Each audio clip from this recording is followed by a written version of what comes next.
Après la Seconde Guerre mondiale, pour rester au pays, les Bretons ont modernisé leur agriculture. La Bretagne, terre d'élevage, a vu se développer une agriculture performante et productive, permettant de créer de l'emploi et de la richesse avec peu de surface cultivable.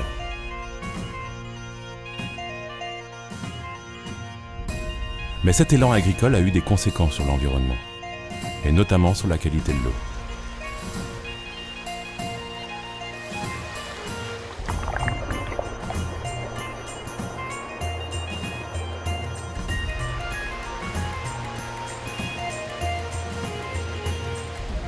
La relation entre agriculture et qualité de l'eau, je pense qu'on l'a à peu près partout, mais c'est peut-être un petit peu plus accru en Bretagne quand même, dans la mesure où l'essentiel de la ressource en eau potable est d'origine superficielle. Donc l'eau qu'on boit est rapidement captée pour distribuer, donc c'est vrai qu'on a un problème qui est sans doute plus critique ici qu'ailleurs au niveau de la qualité de l'eau et au niveau des précautions à prendre au niveau de l'agriculture, quoi.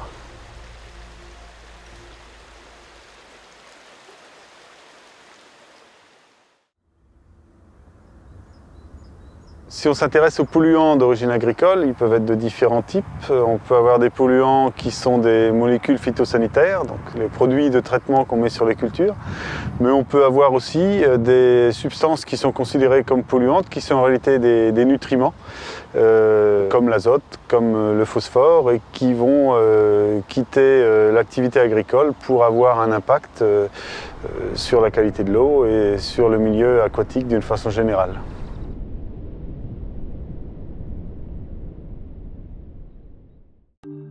Parmi les éléments essentiels au développement d'une culture, l'azote est le principal facteur limitant le rendement. On le trouve à l'état naturel sous forme gazeuse, organique et minérale. C'est seulement sous cette forme minérale que les plantes vont pouvoir absorber l'azote. Certaines bactéries présentes dans le sol peuvent fixer de l'azote atmosphérique. D'autres minéralisent la matière organique, essentiellement sous forme de nitrate. C'est la principale source d'azote minéral en dehors des engrais.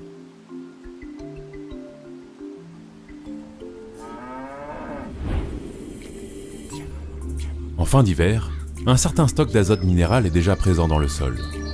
En fonction des besoins de leur culture, les agriculteurs ajustent la fertilisation, en privilégiant les engrais de ferme, tels que le fumier, le lisier ou encore le compost.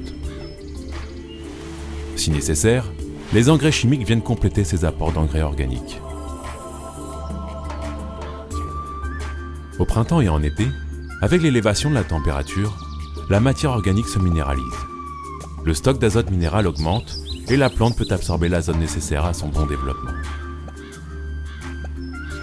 À la récolte, une partie de l'azote quitte le champ sous forme de protéines végétales, destinées à l'alimentation animale et humaine. Le reste de la plante est incorporé au sol et vient abonder son stock de matière organique. En automne, le climat océanique breton garantit des températures encore douces et des pluies parfois importantes. La matière organique continue donc de se minéraliser. Mais comme les cultures ont été récoltées, il n'y a plus de plantes pour absorber l'azote minéral, et ils lessivent en profondeur jusqu'à la nappe phréatique.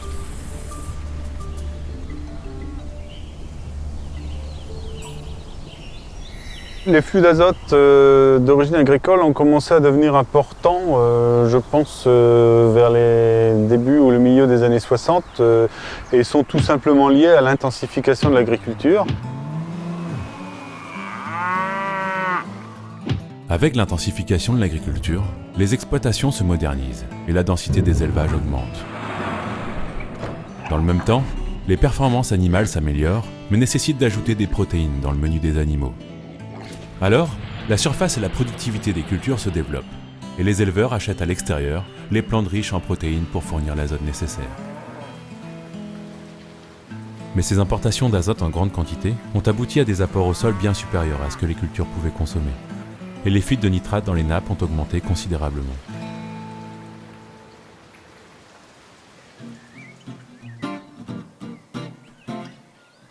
Si on prend le passé, nos prédécesseurs, nos parents ont dû, pour faire évoluer l'agriculture, utiliser des engrais minéraux. La matière organique disponible sur les territoires n'étant pas là, ou pas suffisamment en nombre ou en quantité. Donc on a utilisé les engrais minéraux. Et ensuite, la nouvelle génération d'agriculteurs ont dû, dans l'évolution des pratiques et l'adaptation justement, ajuster, voire supprimer cette partie minérale au profit de l'azote organique qui, moi je considère, n'est pas un déchet, mais vraiment une richesse sur nos territoires. Depuis, je dirais, la fin des années 80, peut-être, où vraiment ce dossier fuite de nitrate et nitrate dans l'eau a vraiment pris de l'ampleur. C'est pas qu'il n'existait pas avant, mais c'est là qu'il a commencé à prendre une dimension importante. C'est vrai que les choses ont quand même passablement évolué depuis. En parallèle de l'évolution des élevages, la première chose que je citerai, c'est quand même les mises aux normes de l'ensemble des exploitations agricoles en lien avec l'élevage. Dans un premier temps, ce qu'on a eu, c'est les plans d'épandage qui ont fait énormément progresser les choses. Donc ça, c'était très important parce que pour pouvoir faire de l'agronomie, inévitablement, ça passe par des capacités de stockage dans les exploitations suffisantes pour gérer ensuite sa matière organique au mieux dans les calendriers d'épandage pour qu'on puisse vraiment faire du bon travail, je dirais. On a commencé à rattacher au sol les productions hors sol par le biais de ces plans d'épandage. Dans le même temps, on a affiné le raisonnement de la fertilisation. On a commencé à faire des analyses de nitrate en sortie d'hiver, notamment, pour pouvoir dire aux gens de quel stock ils partaient. Et tout ce qu'il y a déjà dans la terre à ce moment-là, c'est pas la peine de compter le rapporter. Donc ça a permis quand même de réduire pas mal les apports à ce moment-là.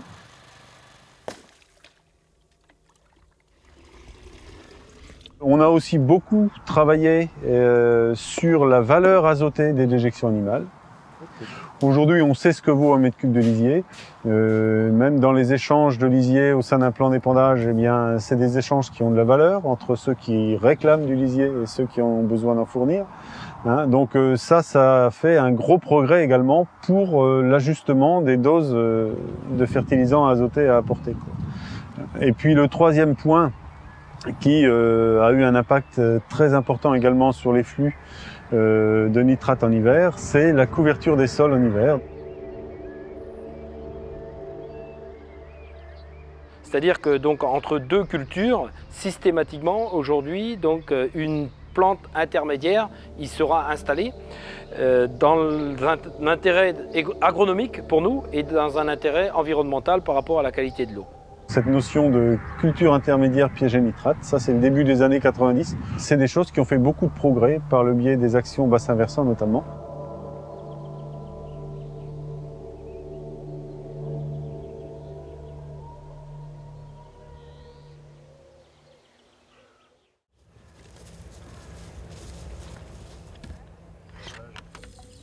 L'intensification des pratiques agricoles a conduit à une augmentation des teneurs en nitrate dans les rivières bretonnes depuis les années 60 pour atteindre un pic au milieu des années 90 où on a observé une stabilisation, voire une diminution de ces teneurs dans les rivières liées à l'amélioration des pratiques agricoles.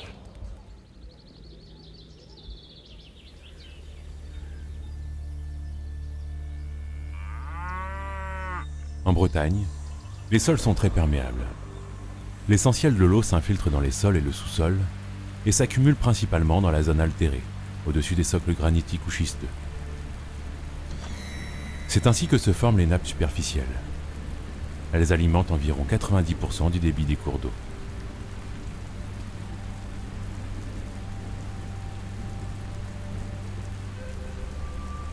Le nitrate excédentaire dans les sols étant très soluble, il est facilement entraîné vers la nappe avec l'eau d'infiltration.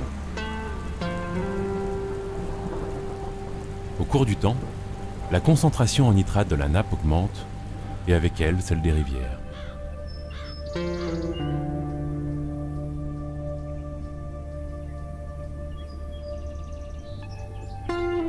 Après plusieurs années, la nappe a accumulé des quantités importantes de nitrate et la concentration dans les rivières est élevée.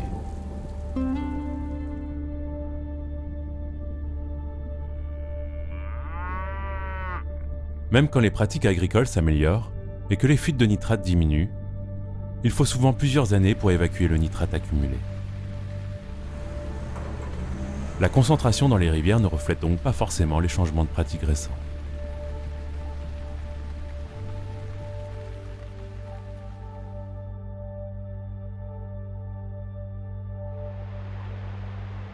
Alors du fait des temps de transfert du nitrate dans le bassin versant et du fait que ce ne sont pas toujours les mêmes compartiments de la nappe qui vont contribuer à la rivière au cours de l'année, on observe généralement de fortes variations saisonnières des teneurs en nitrate dans la rivière. Alors on peut expliquer cela globalement par le fait que l'hiver, ce sont plutôt des compartiments superficiels de la nappe qui vont contribuer à la rivière, donc plutôt des compartiments qui ont été alimentés plus récemment. Et par contre, en basse eau, en été, automne, ce sont des compartiments plus profonds, probablement plus anciens, qui alimentent la nappe.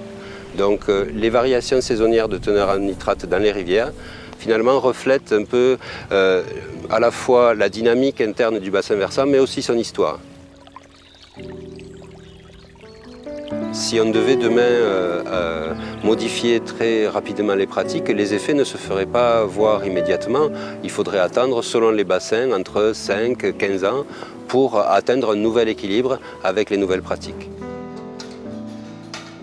Les changements de système de production agricole prennent également du temps. Pour changer un système de production laitier, il faut compter entre 5 à 10 ans. Le système agricole a un temps de latence important. Le milieu a lui-même un temps de réponse du même ordre de grandeur. Donc il ne faut pas s'attendre à mesurer dans les rivières des réponses immédiates aux changements de pratique.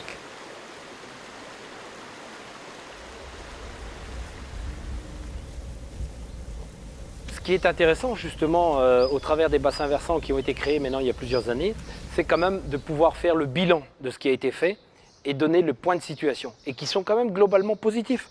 Et donc si on veut donner des messages d'espoir et d'encouragement aux agriculteurs pour continuer, parce qu'en fait c'est ça, on ne va pas démarrer aujourd'hui, c'est de faire un bilan aussi de ce qui a été fait, en termes des évolutions des pratiques, en termes de résultats vis-à-vis de la qualité de l'eau, et de là après, derrière, de poursuivre le mouvement de fond, je dirais, qui est engagé. La recherche de solutions doit être collective. Il faut que l'ensemble des acteurs concernés sur ces bassins mettent en œuvre des solutions collectives. Par contre, les solutions vont être à trouver localement et devront être adaptées à chaque exploitation agricole, à chaque milieu. Et on ne peut pas imaginer qu'on aura une solution unique qui permettra de régler tous les problèmes.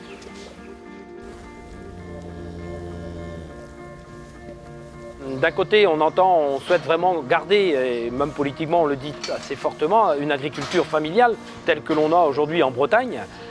Mais je dis attention à ne pas vouloir aller trop loin dans les règles et les normes vis-à-vis de l'environnement et qui feront qu'un certain nombre d'entre nous ne pourront pas suivre. Tous les systèmes de production, quels qu'ils soient, de la production biologique à la production conventionnelle, peuvent être respectables vis-à-vis de l'environnement à partir du moment où ces pratiques sont bonnes. Je considère qu'on doit pouvoir et on peut concilier une agriculture productive, le respect de l'environnement et bien sûr toute l'économie qui va avec.